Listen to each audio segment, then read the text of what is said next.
Whoever this Ernie dude is no true Hufflepuff. Attack! Attack! Another attack! No mortal or ghost is safe.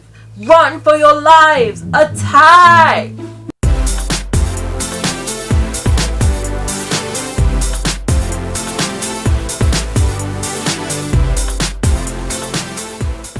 Hey guys! I am Charlotte the Starlet. These are my girls, Angel and Glitter, and this is my little boy Seth. Today we are going to be reading Harry Potter and the Chamber of Secrets by J.K. Rowling. Since I am a mystery/thriller writer, I don't just read, I review. And the way I do it is simple. If I like something, I add a point, starting from last video's total. And if I don't, I take one off. Now, I know it's been a while since I've done one of these videos. I just wasn't sure if anyone actually enjoyed these videos. It might not seem like much, but a lot of work goes into these. And usually when I upload them, not many people watch them. And it kind of gave me some doubts. But the reason I decided to keep going was because there are a few regular viewers. At this point, I am making these videos solely for those people. So yeah, if you are one of those people, make yourself known, and let me see you in the comments. If you enjoyed this video, tell me.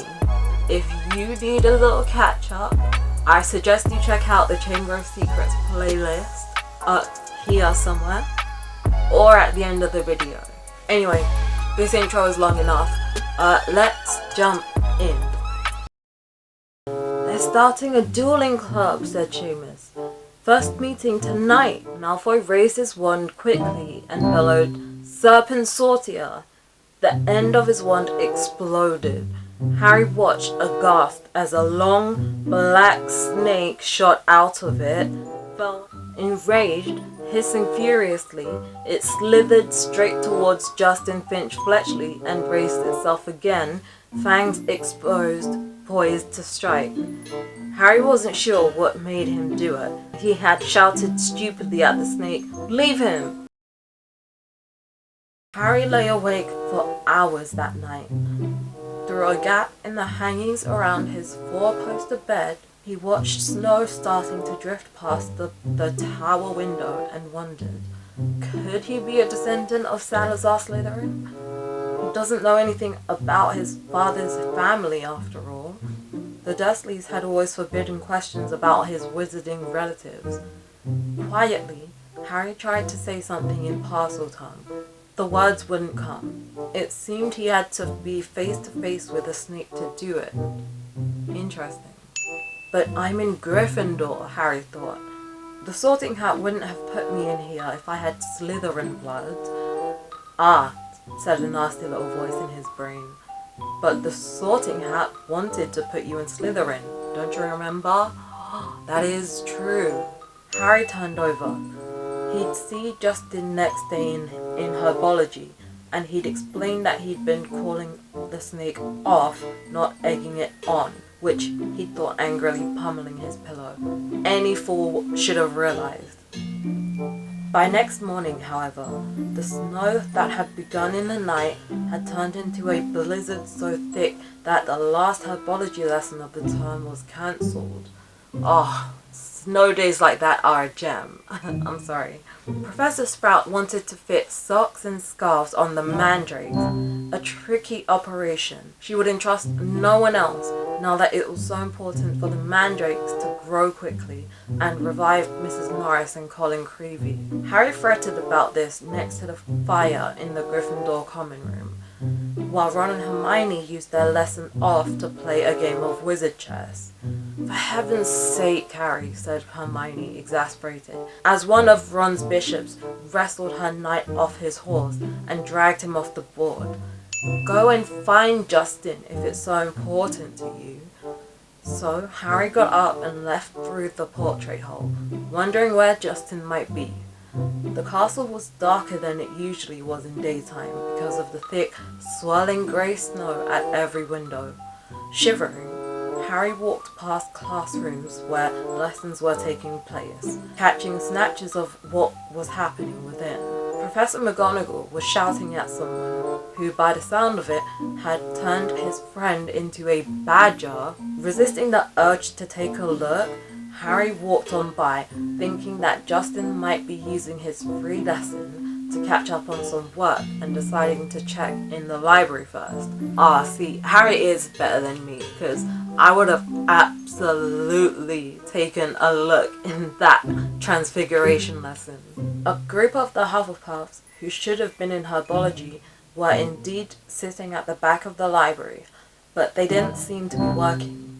Between the long lines of high bookshelves, Harry could see that their heads were close together and they were having what looked like an absorbing conversation. He couldn't see whether Justin was among them. He was walking towards them when something of what they were saying met his ears, and he paused to listen, hidden in the invisibility section. So anyway, a stout boy was saying, "I told Justin to hide up in our dormitory." Ooh. I mean to say, if Potter's marked him down as his next victim, it's best if he keeps a low profile for a while.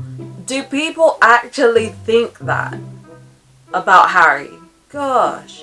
Of course, Justin's been waiting for something like this to happen ever since he let slip to Potter he was Muggleborn. Justin actually told him he'd been down for Eton. That's not the kind of thing you bandy about with Slytherin's air on the loose, is it? You definitely think it is Potter then, Ernie, said a girl with blonde pigtails anxiously. Hannah, said the stout boy solemnly. He's a parcel mouth. Everyone knows that's the mark of a dark wizard. Have you ever heard of a decent one who could talk to snakes? Wow, judgmental. They called Slytherin himself Serpenton. There was some heavy murmuring at this, and Ernie went on. Remember what was written on the wall? Enemies of the air beware? Potter had some sort of run-in with Filch.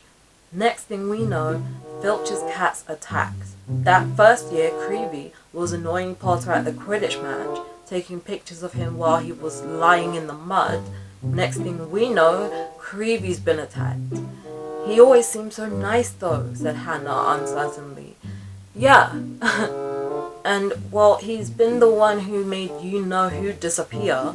He can't be all bad, can he? Ernie lowered his voice mysteriously.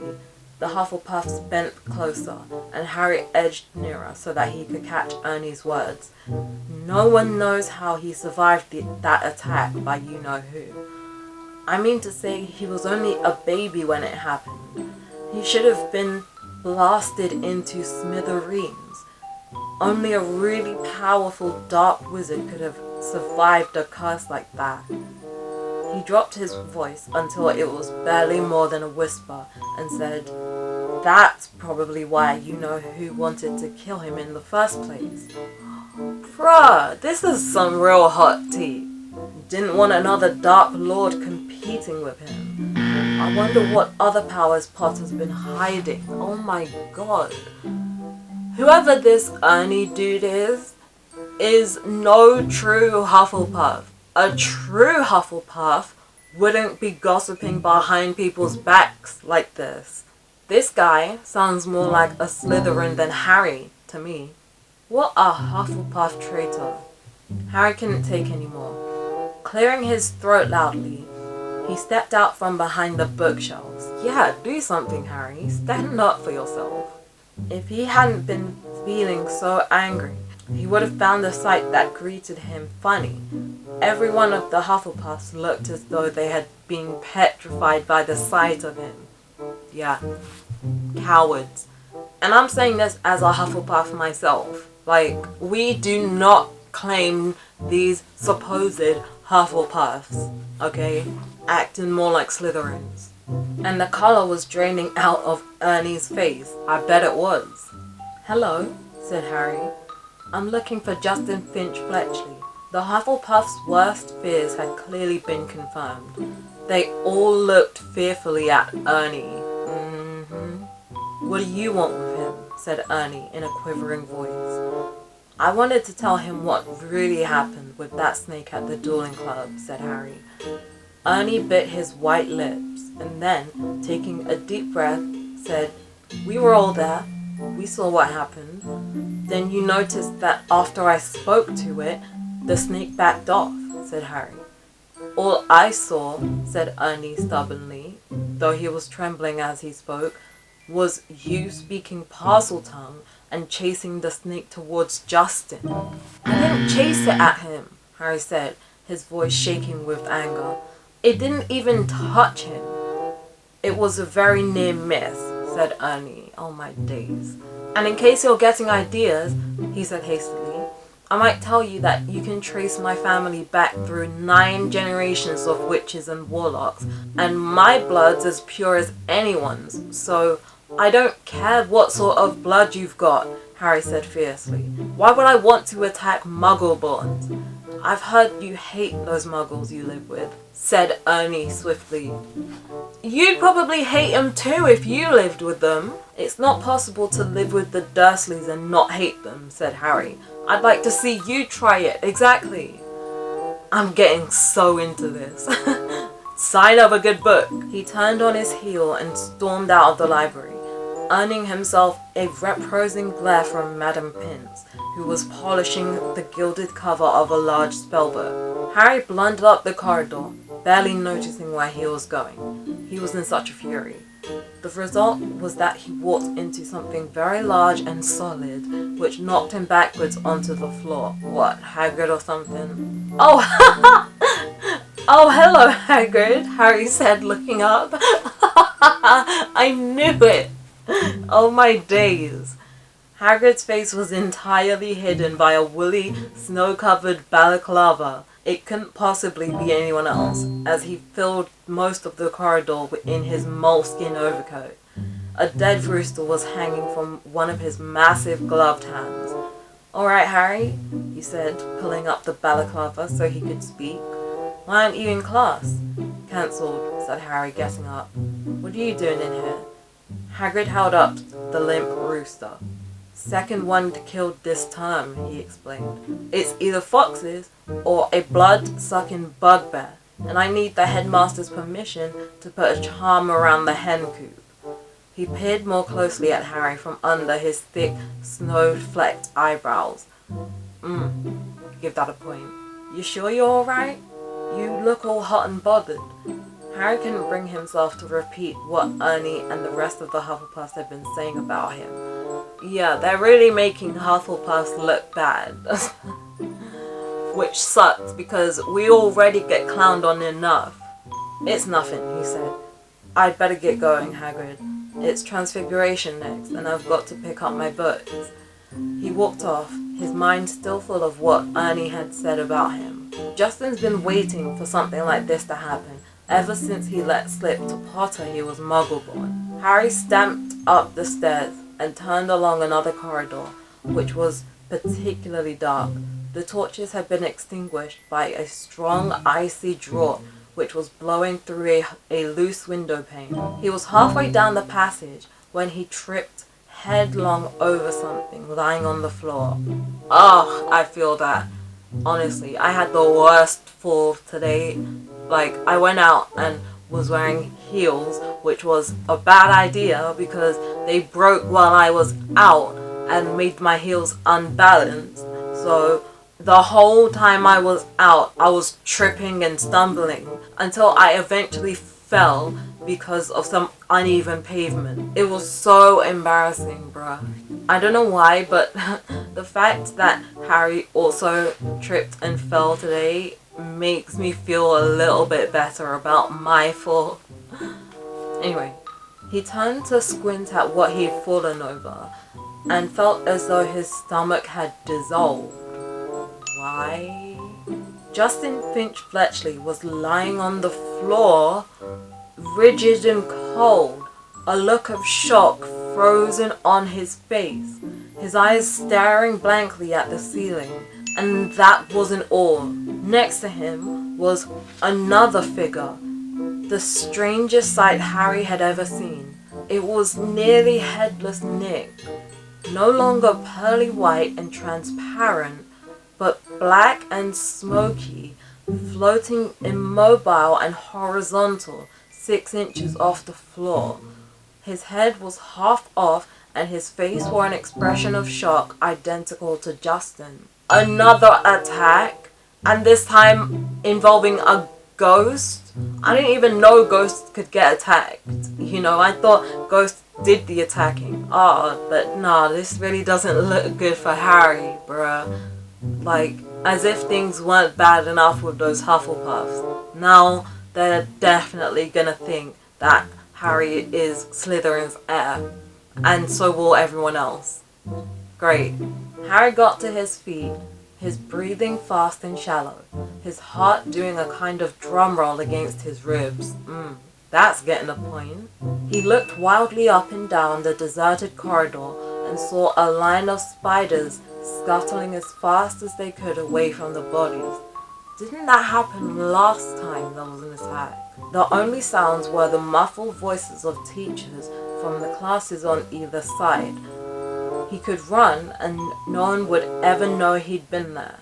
Yeah, that's what I would do, because being found at the scene of the crime again is real suspicious for an outsider that doesn't know what's going on.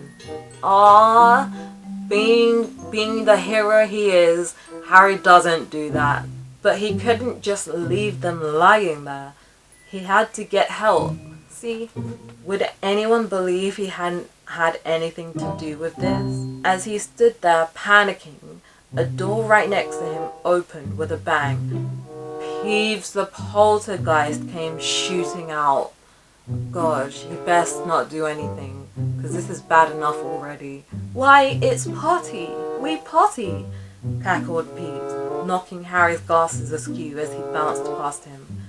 What's Potter up to now? Why's Potter lurking?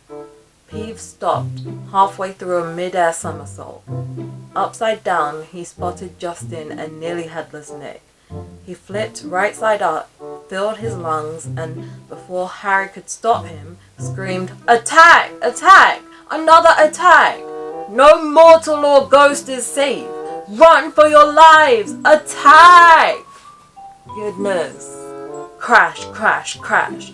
Door after door flew open along the corridor, and people flooded out.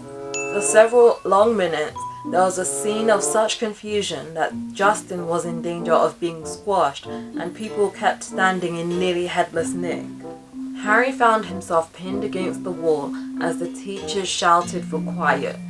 Yeah, maybe he could just hide in a corner. Professor McGonagall came running, followed by her own class, one of whom still had black and white striped hair.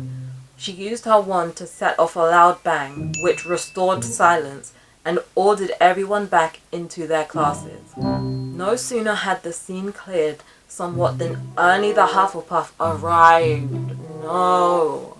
Panting on the scene. "Halt in the act!" Ernie yelled, his face stark white, pointing his finger dramatically at Harry. "That'll do, Macmillan," said Professor McGonagall sharply. "Thank you." Peeves was bobbing overhead, now grinning wickedly, surveying the scene. Peeves always loved chaos. As the teachers bent over Justin and nearly headless Nick, examining them, Peeves broke into song. Seriously? "Oh, Potter, you rotter. Oh, what have you done? You're killing off students. You think it's good fun. What is he now, a rapper?" "That's enough, Peeves," barked Professor McGonagall, and Peeves zoomed away backwards with his tongue out at Harry. Justin was carried up to the hospital wing by Professor Flitwick and Professor Sinistra of the astronomy department, but nobody seemed to know what to do for nearly headless Nick. In the end, Professor McGonagall conjured up a large fan out of thin air, which she gave to Ernie with instructions to waft nearly headless Nick up the stairs. This Ernie did, fanning Nick along like a silent black hovercraft. This left Harry and Professor McGonagall alone together. "This way, Potter," she said. Professor, said Harry at once. I swear I didn't. This is out of my hands, Potter, said Professor McGonagall curtly. They marched in silence around a corner, and she stopped before a large and extremely ugly stone gargoyle. Sherbet lemon, she said. This was evidently a password, because the gargoyle sprang to life and hopped aside as the wall behind him split in two. Even full of dread for what was coming, Harry couldn't fail to be amazed. Behind the wall was a spiral staircase which was moving smoothly upwards, like an escalator. As he and Professor McGonagall stepped onto it, Harry heard the wall thud closed behind them. They rose upstairs in circles, higher and higher, until at last, slightly dizzy, Harry could see a gleaming oak door ahead, with a brass knocker in the shape of a griffin. He knew where he was being taken. This must be where Professor Dumbledore lived. Ooh, that's where the chapter ends, so that is where I'm gonna leave it for today. I hope you guys enjoyed this video. If you did, make sure you give the like button and the subscribe button a hug. They've been feeling a little sad because everyone's been ignoring them. If you have, congrats! You're one of my superstars now. Anyway, see you guys next episode. Bye!